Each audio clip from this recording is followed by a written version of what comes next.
to the front. Salute. Well, right now we're standing at Peacekeepers Park in Angus, Ontario, and that's just outside Base Borden. And the park represents our fallen peacekeepers, Canadian peacekeepers, as well as the 158 Canadian soldiers who lost their lives in Afghanistan, and a representation of the Korea veterans who lost their lives after the armistice was signed under the UN flag, and the 3 RCMP who were killed in Haiti.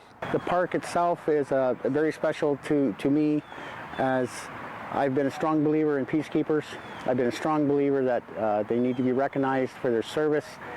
There was no highway of heroes to them or for them, and we're trying to bring recognition of their sacrifice and their service to country. The first thing they'll see when they arrive at the park is the Wall of Honor that lists 283 Canadians that lost their lives in UN-sanctioned missions.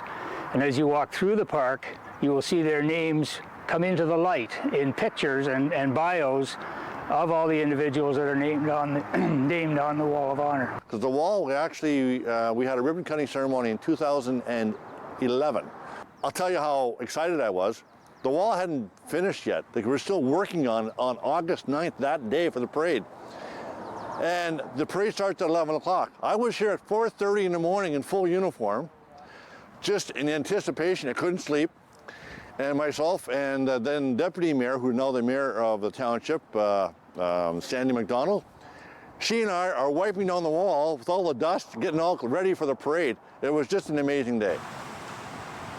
August 9th is a very special day for peacekeepers, because on that date in 1974, a Buffalo aircraft coming in to land at Damascus, Syria airport was shot down by 3 surface-to-air missiles that Syria never did admit to, but there was nobody else could have fired them.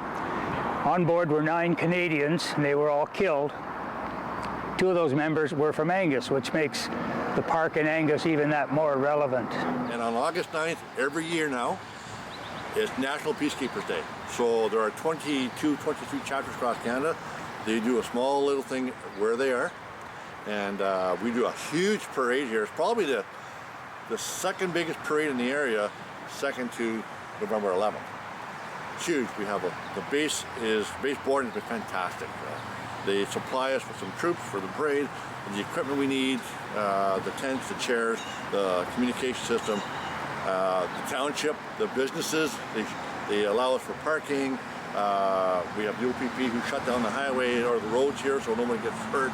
It's a wonderful day, perfect day, and it commemorates those specific 9, but all 118 as well, plus 150 from Afghanistan. Canadians have served everywhere in the world almost, except probably Antarctica. It'd be the only continent we haven't been to. But in UN missions, UN-sanctioned missions, we've been on 59 of them since 1947-48 in Korea, which was the first mission that we attended after the Second World War, when they divided North and South Korea, and the South voted Democratic and the North voted Communist. So 48 was the first time they had democratic elections, and we were there to observe that election. And we've been participating in peacekeeping, peacemaking, aid, observer missions ever since then, up to the present number of 59.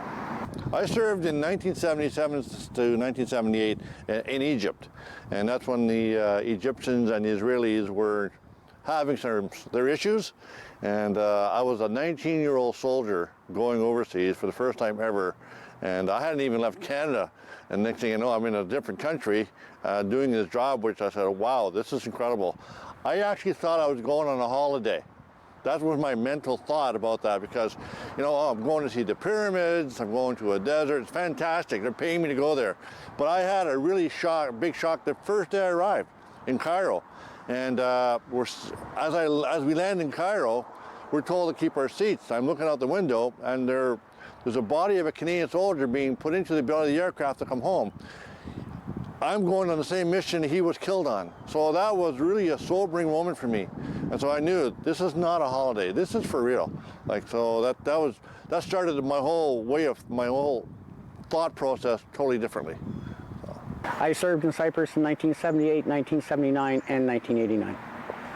I served in various places in Canada, of course, and I also served two tours in the Gaza Strip in 1960 and 1965, and also in the Congo in 1963. So those are my UN duties as peacekeeper.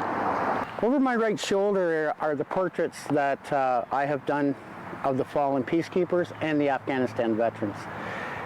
I approached Fern Telfer about 3 years ago, and I had a project as an artist I wanted to do called Bringing Their Faces into the Light.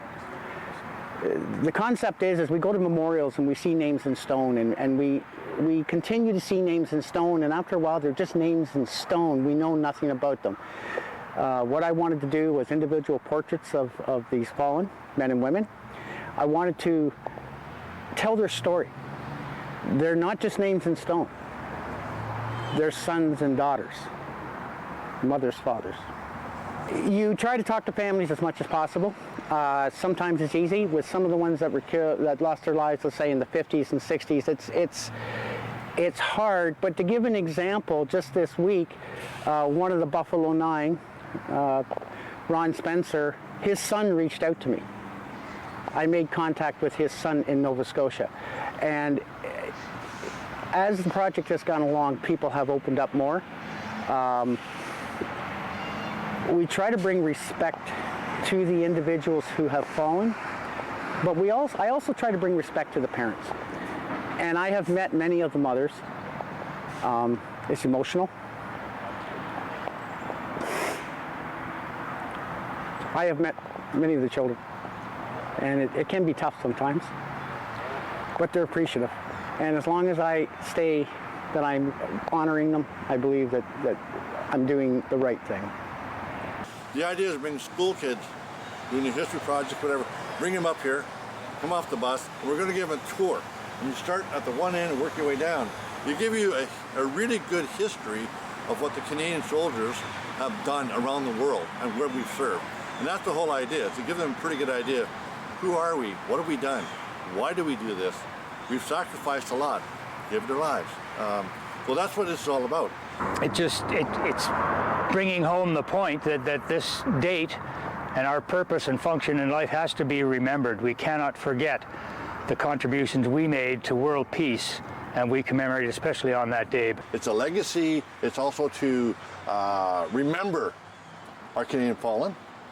And unfortunately, there's more room to put on the wall, which we don't want to do.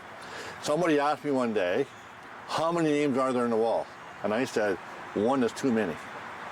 Unfortunately, it is what it is, the way the world is. And hopefully we never have to put another name on there.